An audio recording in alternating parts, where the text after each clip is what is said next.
सध्या अहमदाबादमधली ही दृश्य आपण पाहतोय। अमित शहांच्या नेतृत्वात या ठिकाणी तिरंगा रॅली निघालेली आहे। मोठ्या संख्येनं नागरिक यामध्ये सहभागी झालेले आहेत।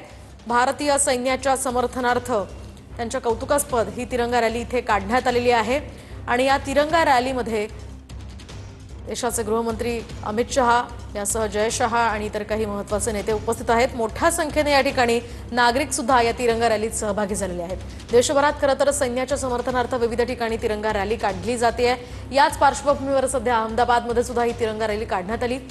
ऑपरेशन सिंदूर नंतर पाकिस्तानची सध्या अवस्था अतिशय बिकट झालेली आहे आणि त्यानंतर आता भारत सैन्याचं कौतुक होतंय आणि याच निमित्तानं तिरंगा रॅली अशा प्रकारे काढली जाते। बऱ्याच ठिकाणी महाराष्ट्रात सुद्धा या तिरंगा रॅलीचं आयोजन करण्यात आलेलं होतं।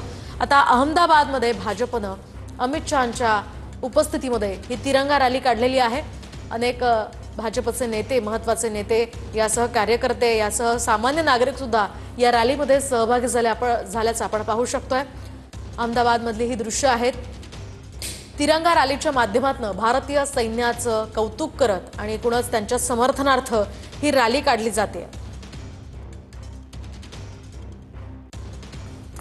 तर यामध्ये मोठ्या संख्येने नागरिकांचाही सहभाग आहे। केंद्रीय गृहमंत्री अमित शहा या रॅलीमध्ये सहभागी झालेले आहेत।